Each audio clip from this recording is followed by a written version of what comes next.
ನಮಸ್ತೆ ಎಲ್ರಿಗೂ. ಎಲ್ಲ ಜನಗಳನ್ನು ಭೇಟಿಯಾದಾಗ ಅವ್ರ ಮಾತುಕತೆಯಿಂದ ಅವ್ರ ಮನಸ್ಸೊಳಗೆ ಏನಿದೆ ಅಂತ ತಿಳಿಯುತ್ತೆ. ನಾವು ಮಾತುಕತೆ ಮೂಲಕ ಮನಸ್ಸೊಳಗೆ ಏನಿದೆ ಅಂತ ಪ್ರಯತ್ನಪಟ್ಟು ತಿಳ್ಕೊಳ್ಳುವಾಗ ಸಂತೋಷನೋ ಅಥವಾ ದುಃಖನೋ ವ್ಯಕ್ತಪಡಿಸೋದನ್ನು ನೋಡ್ತೀವಿ.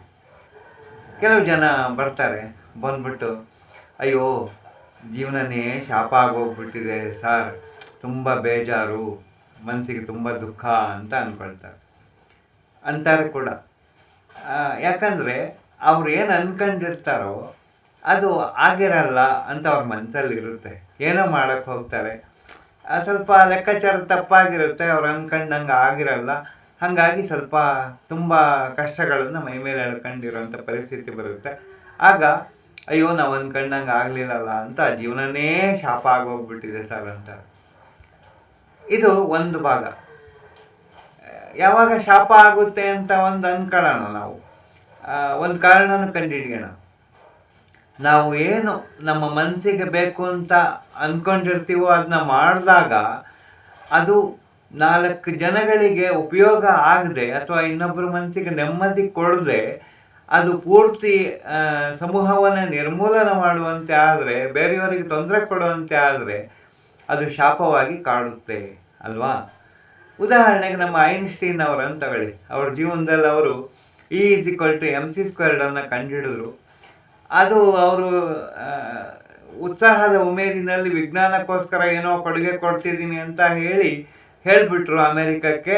ಆಗ ಅದು ಪರಮಾಣು ಬಾಂಬಿನ ರೂಪವನ್ನು ತಳೆದು 1945ರಲ್ಲಿ ಹಿರೋಶಿಮಾ ಮತ್ತು ನಾಗಸಾಕಿ ಮೇಲೆ ರುದ್ರತಾಂಡವ ಮಾಡಿತು.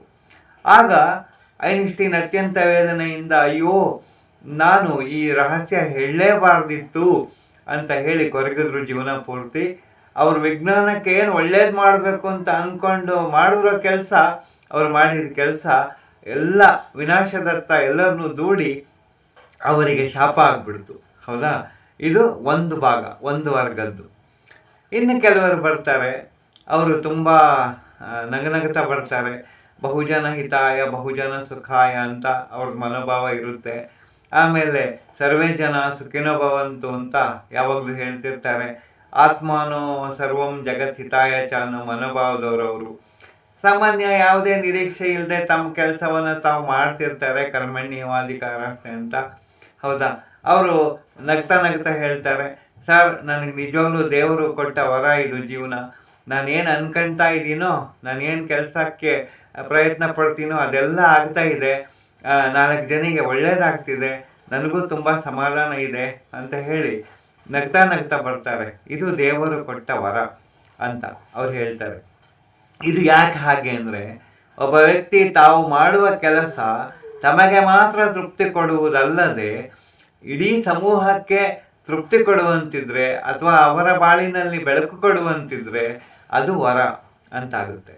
ಇದು ಶಾಪ ಮತ್ತು ವರದ ವ್ಯತ್ಯಾಸ. ಉದಾಹರಣೆಗೆ ಬದುಕು ವರ ಅನ್ನೋದಕ್ಕೆ ನಮ್ಮ ಸಾಲುಮರದ ತಿಮ್ಮಕ್ಕ ಅವರನ್ನು ನೋಡೋಣ. ಅವರಿಗೆ ಮಕ್ಕಳಿರಲಿಲ್ಲ ಅನ್ನೋ ಒಂದು ಕೊರಗನ್ನು ನಿವಾರಿಸೋಕ್ಕೋಸ್ಕರ ಅವರು ಗಂಡನ ಜೊತೆ ಸಾಲು ಮರಗಳನ್ನು ಬೆಳೆಸಿದ್ರು, ಮಕ್ಕಳ ಹಾಗೆ ಪೋಷಿಸಿದ್ರು. ಹೌದಾ? ಅವರಿಗೆ ತೃಪ್ತಿ ಕೊಡುವುದಲ್ಲದೆ ಪರಿಸರಕ್ಕೆ ಒಳ್ಳೇದು ಮಾಡಿ ಆ ಮರದ ಆಶ್ರಯಿತ ಎಲ್ಲ ಜೀವಜಂತುಗಳಿಗೂ ಪೂರ್ಣ ತೃಪ್ತಿಯನ್ನು ಕೊಡ್ತು ಅಲ್ವಾ? ಈ ಸಾಲು ಮರದ ತಿಮ್ಮಕ್ಕನವರ ಜೀವನ ಈ ದೃಷ್ಟಿಯಿಂದ ವರ ಆಗಿದೆ. ಈಗ ಹೀಗೆ ಶಾಪವೂ ಆಗಬಹುದು ಅಥವಾ ವರವೂ ಆಗಬಹುದಾದ ಜೀವನ ನಮ್ಮ ಕೈಯಲ್ಲಿದೆ, ನಾವು ಅದನ್ನ ಅಳವಡಿಸ್ಕೊಳ್ಳೋದ್ರ ಕೈಯಲ್ಲಿದೆ.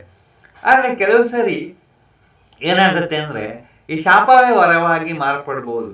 ಉದಾಹರಣೆಗೆ ನಮ್ಮ ಗಂಗೆಯ ಕಥೆಯನ್ನು ತಗೊಳ್ಳೋಣ. ಮಹಾಭಾರತದಲ್ಲಿ ಶಂತನುವಿನ ಹೆಂಡತಿಯಾಗಿ ಗಂಗೆ ಬರ್ತಾಳೆ. ಅಷ್ಟವಸುಗಳ ಒಂದು ಶಾಪವನ್ನು ಪಡೆದು ಅವರ ಶಾಪ ವಿಮೋಚನೆಗೋಸ್ಕರ ಬರ್ತಾಳೆ ಭೂಮಿಗೆ.